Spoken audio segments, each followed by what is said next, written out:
Religiosos de todo mundo, univos. Calma aí, pera lá, que a religião nada mais é do que um reflexo da economia. Então, enforquem o último burguês com as tripas do último sacerdote. Essa loucura toda porque o Feuerbach ouviu o galo cantar, mas não sabia onde. Então é hora de largar esses papinhos teóricos e botar a mão na massa justamente para a gente construir a revolução e acabar com esses tentáculos ideológicos da superestrutura. Qual é a crítica de Marx a Feuerbach? Qual é a relação entre religião e revolução? E aí, a religião pode ou não pode servir à revolução? Ou ao contrário, ela é o grande obstáculo a ser passado, atravessado para a gente conquistar a revolução? Tudo isso, meus queridos, será respondido agora. Eu sou Pedro Cortal, conciliador de classes, leitor aí de exortações apostólicas do Papa.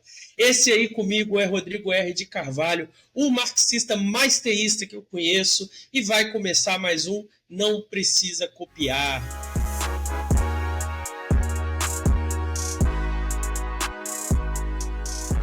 Como se não tivesse batido o suficiente no pobre do Hegel, vai sobrar pancada também para nosso amigo Feuerbach. Acredite se quiser, mas o Marx vai bater no Feuerbach falando que ele e sua teoria é por demais teórica, que não leva em conta a prática e que por isso o seu materialismo tem que ser revisado. No fim, ele está afirmando que o seu materialismo não conseguiu superar a dicotomia entre teoria e prática. A questão aqui é que, no fim do dia, apesar de acertar em cheio no alvo da questão, a religião, ele ainda usa o mesmo método que os filósofos usaram nos últimos milhares de anos, que é simplesmente interpretar o mundo e não botar o dedo na ferida e mudar. E aí, no lugar dessa dicotomia entre teoria e prática, nós vamos ter o magnífico conceito de Marx chamado de praxis, que seria um tipo de fusão e de superação dessa separação. O cerne da questão está em justamente superar isso que o Pedro falou, parar de apenas interpretar o mundo tal como os filósofos, e no lugar da interpretação passiva, contemplativa do mundo,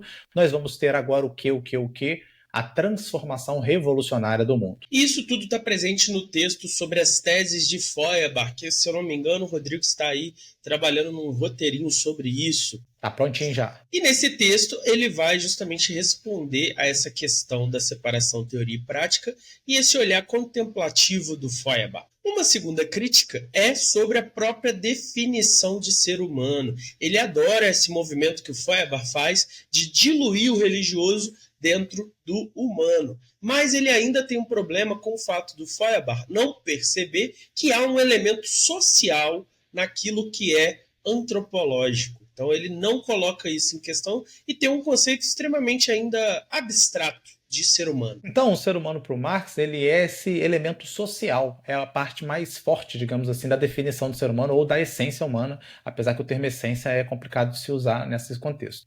Então, são as relações sociais que forjam o ser humano e, nessa medida, sendo essas relações mutáveis, quando a gente vai falar do ser humano, a gente tem que olhar necessariamente para a questão do trabalho e da produção, que é daí que está o ponto central da compreensão da sociedade do ser humano. E qual que é o problema da concepção do Feuerbach de ser humano, então? No Feuerbach nós vamos ter justamente um ser humano ahistórico, um ser humano que ele não é visto dessa perspectiva construtiva, transformativa e histórica. Ele vai ser visto muito mais numa perspectiva essencialista, então uma essência humana fixa, rígida, passiva, contemplativa e que não vai ser permeada por esse movimento da história e por essas transformações tão comum de uma leitura historicista do ser humano. Feuerbach, na esteira do iluminismo, acredita que a sua crítica à religião vai mudar as consciências e isso, por conseguinte, vai mudar a realidade. Então ele vai ser aqui o que os marxistas chamam de idealista, que é a acusação que é feita ao Freud. Para Marx, a mudança não pode vir senão da praxis social. Então não se trata aqui da transformação individual de uma consciência, de conscientizar as pessoas sobre PPP, sobre neoliberalismo, sobre a democracia burguesa. Não,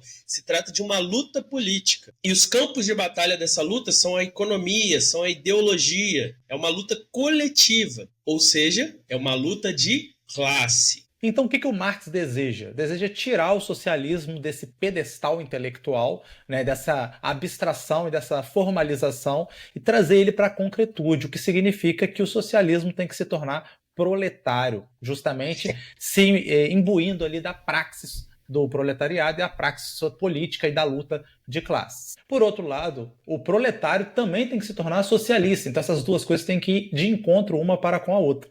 O proletário tem que se tornar socialista na medida em que ele compreende sua posição de classe, compreende o que ele precisa fazer e se engaja nessa luta. E é daí justamente que vai vir essa guinada economicista ou econômica, né? Economicista o pessoal não gosta que a gente fala, econômica de Marx, que ele vai perceber que é verdade, a religião ela tem um elemento alienante, mas a grande alienação, a alienação principal, a alienação fundante, na qual todas as outras são derivadas dela, é justamente esse elemento, né, econômico. A alienação econômica é a mãe de todas as outras alienações, e isso o Feuerbach não percebeu. Então, assim como nós teremos uma filosofia alienante, um ordenamento jurídico alienante, uma arte alienante, a religião também será uma dessas coisas alienantes. Ela nada mais é do que uma expressão da ideologia. E veja só, o fundamento dessa alienação não está em nenhuma dessas coisas, mas no plano econômico. É a formatação das relações de trabalho e produção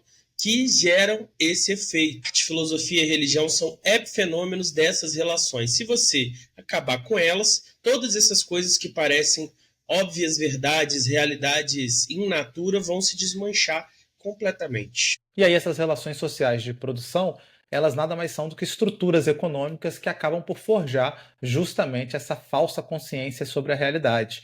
Elas não refletem como a realidade de fato é, mas elas tentam justificar como a realidade é ou está, no caso, né? E aí, se a gente aplica isso ao fenômeno religioso, então Deus nada mais seria do que uma forma dessa alienação religiosa que é derivada da alienação econômica. Mas do que exatamente da alienação econômica? Da miséria, da exploração do mundo e do sofrimento que a gente vive na realidade e que tem que, de alguma maneira, ter uma resposta. E a resposta que é dada a esse sofrimento não é a transformação das relações sociais de produção em uma relação mais justa, em uma relação onde as pessoas podem ficar mais confortáveis e mais felizes. Não, você fala assim, aguenta o sofrimento aí, que a gente vai resolver tudo isso na outra vida, no pós-vida, na vida espiritual. Então a religião e Deus cumprem uma função ideológica de justificação ou de aceitação, de resignação diante ao sofrimento do mundo, apontando com esperança para um momento que as coisas iriam melhorar. E aí, por isso que Marx considera que a religião é alienante, porque ela não permite que o ser humano se revolte contra a realidade, lute para transformar essa realidade aqui e agora. De outra forma, ela defende que aqui é o mundo do pecado, do sofrimento, da expiação, e, portanto, a salvação está lá, além. E dessa maneira ela acaba contribuindo para a submissão do ser humano à ordem que impõe exploração, opressão e sofrimento. Nesse sentido, então, a religião oferece uma libertação religiosa que é ilusória, não é justa de verdade, não é concreta. É simplesmente a imaginação de uma libertação. Então, sim, você é livre lá num mundo que não existe de verdade. Então aqui você consegue ver o motivo do porquê o Marx vai defender o ateísmo, né? Se eu defender o ateísmo, se eu convenço as pessoas que não existe Deus, que não existe religião, eu tenho a capacidade de canalizar essa insatisfação, essa revolta para com o sofrimento do mundo em outra direção. E qual vai ser a outra direção que eu vou fazer isso? Justamente a revolução. E é daí que vai vir também uma outra frase, né, famosa, né, que a religião é o ópio do povo, que é justamente para capturar, para sintetizar um pouco dessa ideia. Então, a religião é um tipo de anestésico, é um tipo de hipnótico que mantém o povo ali aguentando aquele sofrimento que ele aguenta do dia a dia e apontando para uma possibilidade de fuga disso através dessa dimensão do espiritual. No fim das contas, o que a religião está fazendo é contribuindo para a conservação dessa relação de exploração e desse mundo injusto. Seguindo Feuerbach, Marx concorda que o ser humano, no caso da religião, está projetando para fora de si os seus atributos antropológicos, aquilo que os filósofos, interpretando o mundo, chamariam de essência. E é a partir dessa projeção, dessa extrapolação, que ele constrói o conceito de Deus e, por conseguinte, de religião. Só que aí depois ele esquece que foi ele que fez isso, que foi a humanidade que criou Deus, e inverte completamente essa relação, se perdendo como pessoa dentro dessa realidade transcendente que na verdade não existe, que foi mera invenção sua. No entanto, tudo que o Pedro acabou de falar, e apesar do Marx concordar com isso é uma crítica intelectual. Isso é uma crítica de como as coisas se deram, né, na construção da religião, na construção do conceito de Deus. O ponto que o Marx está querendo chamar a atenção e que o Feuerbach não percebeu ou não se dedicou é o porquê que nós produzimos essa ideia, é o motivo pelo qual isso aconteceu. Isso não aconteceu simplesmente porque é do ser humano se refletir sobre si mesmo, isso é uma explicação abstrata e formal para Marx. Então isso aconteceu porque a nossa vida é uma bosta, porque a nossa vida é pura exploração, porque a gente vive uma vida de miserável. E é justamente essa miséria da vida humana que faz eu produzir e eu tentar me esconder, eu encontrar uma muleta metafísica para aguentar esse sofrimento. E isso é a origem da religião e a origem do conceito de Deus. Agora, tem um outro elemento interessante, Pedro, não sei se você estava ligado nisso aqui, eu nunca tinha realizado isso na minha mente com clareza. O Marx, ao contrário do que se pensa, ele não está fazendo uma crítica moral à religião, como se a religião fosse um feudo de seres humanos terríveis que querem manipular os seus fiéis e usar a religião. Apesar disso, de fato, acontecer, a gente não nega isso, né? Mas ele está falando, não é esse o nosso problema, não é a moralidade que é o nosso problema, não é o ser humano que é o nosso problema. A estrutura da sociedade, a estrutura como está montada, produz uma religião com essas características. Então, não é uma decisão individual, não é uma manipulação individual, é uma questão estrutural da forma como a sociedade é organizada. E a religião nada mais é do que um subproduto cultural que tenta dar conta de um problema material, que é o quê? Que é essa miséria. Com certeza. E a gente vê isso também no caso da burguesia, né, Rodrigo? A burguesia não oprime a classe trabalhadora nessa teoria porque ela é má, ela não faz isso rindo malignamente. Ela faz isso porque é o que a burguesia faz. É aquilo que a burguesia é eficiente em fazer. Que é cortar custos, aumentar a margem de lucro e sempre testando o limite de aumentar seu lucro, e isso gera a desigualdade, gera opressão, segundo Marx. Então, não é uma questão moral de eles se reunirem e falarem, vamos explorar os trabalhadores. Isso que eu acho que é uma abordagem interessante. O que leva à conclusão final, que a crítica do Feuerbach ela é insuficiente, porque toda crítica tem que conduzir necessariamente a uma luta por uma mudança de praxis. Senão não adianta nada você fazer o diagnóstico, como foi a bateria feito, sem você ir lá e propor o caminho, a saída para mudar esse diagnóstico. Então, se tudo isso é verdade, né, Pedro, está justificada a praxis e agora dá para a gente entender o que aparentemente é esquisito, né? Ele colocar os idealistas e os materialistas no mesmo balaio de crítica. Que qual crítica é essa? É que os dois são muito teóricos e abstratos. Eles acreditam ainda que a batalha pode ser vencida no reino das ideias e a batalha não pode ser vencida no reino das ideias, e é por isso que ele está ali tentando fundar um novo materialismo. É um materialismo que leva isso em conta e abandona essa teoria apartada da prática. Se a religião é o ópio do povo, as pessoas tomam ópio porque o sofrimento faz elas tomarem, não é mesmo? Para poder se embriagar com esse ópio aí e poder, então, não sentir essa dor.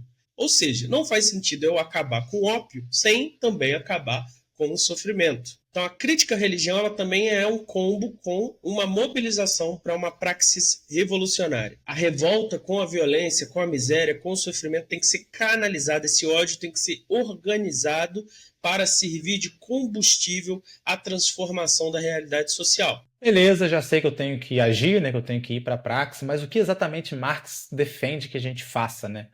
É atacar o problema da divisão do trabalho. Esse vai ser o ponto central de atividade, né, de ação que os seres humanos devem fazer para mudar essa realidade social e derrubar toda essa superestrutura aí alienante e ideológica. Só que para a gente entender isso tranquilamente, corretamente, você tem que lembrar uma coisa, né? Na sociedade capitalista, os meios de produção foram para a mão de entes privados, né, dessa chamada burguesia.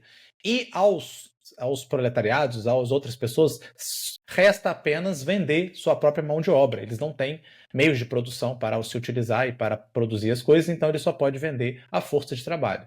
Mas aí, o que surge daí, Pedro? Daí surge a famosa luta de classes entre aqueles que detêm os meios de produção e aqueles que só detêm sua força de trabalho. E o conceito de mais-valia vai aparecer agora para poder explicar essa apropriação indevida que ocorre do trabalho dessas pessoas que só têm a si próprios para vender. E como é que se encadeiam esses dois conceitos aí na crítica à religião, Rodrigo? Ué, se encadeia porque a religião vai continuar ecoando no nosso íntimo na medida em que a gente não abolir a propriedade privada, os meios de produção, né, privados, e aí desaparecer com a mais-valia e com a luta de classe. Então, só para a gente perceber, Pedro Cortá foi ateu durante parte da vida, virou trabalhador, começou a trabalhar em escola, rapidamente foi procurar uma religião, né, para aguentar o Verdade, sofrimento da sala de aula. verdade. Então, assim, o caso Pedro Cortá reforça o ponto do Marx. O sofrimento tá miserável da nossa vida de trabalho faz a gente buscar algo para Verdade. além. O Pedro começou a tentar lutar contra o governo Zema, falando que as coisas iam melhorar. Quando ele percebeu que ele perdeu essa luta, ele foi para o reino religioso encontrar alento Exatamente, para seu exatamente. coração. Pô, realmente, o negócio o bagulho é sério. E é exatamente por isso, Pedro, que as pessoas falam, né, que o Marx apenas copiou o Feuerbach. Ele achou que o que o Feuerbach fez já era suficiente, mas na real é porque a crítica intelectual, teórica da religião, ela é inútil, ela não tem sentido, ela não tem necessidade de acontecer na medida em que, se eu me concentro no que importa, que é a economia e a forma como a sociedade se organiza, eu vou destruir de tabela a religião. Então é por isso que o Marx não vai se dedicar a fazer uma filosofia da religião, entendendo profundamente a religião, o fenômeno religioso, como as religiões se organizam, não vai diferenciar a religião, não vai fazer nada disso, porque para ele é tudo um epifenômeno da economia. Então, se eu resolvo a questão econômica, eu derrubo tudo, esse dominó de religiões, e pouco vai importar se você é protestante, católico, se você é hinduísta. Então, o que a gente está vendo aqui? O ponto de partida de qualquer teoria tem que ser a condição de miséria humana, a condição de exploração do homem pelo homem. E o ponto final tem que ser a superação disso. A libertação real, concreta da humanidade tem que ser a culminância de qualquer teoria, tem que ser a praxis de qualquer teoria. Então surge aqui um novo humanismo, né, Pedro? Um humanismo ateu, um humanismo materialista, mas que está visando o fim da opressão, no caso aqui a opressão econômica especificamente, porque ele acredita que ela vai desaparecer com as outras opressões. Mas é justamente colocar fim à opressão dos poderosos para com, né, as massas populares. E como ele não acredita nessa capacidade da teoria e da disputa de consciências de simplesmente resolver o problema, afinal, os filósofos apenas interpretaram o mundo, resta a nós, então, a transformação. Então, resta a gente lutar, né, mobilizar as pessoas, criar o partido e lutar para a modificação da forma como se dá as relações de propriedade e as relações dos meios de produção.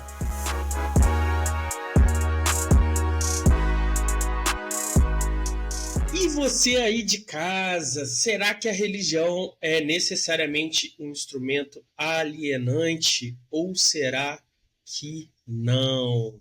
Ou será que ela, na verdade, é um instrumento de mobilização e de transformação social? Não esquece de curtir o episódio, de comentar, responder essa pergunta do Pedro aí, falar sobre a sua experiência transformadora da religião para provar que Marx está errado, ou para provar que você virou ateu e entrou na Revolução Brasileira, e compartilhe esse vídeo para quem mais curtir esse tema. Valeu, É isso tchauzinho! aí, tchau, tchau!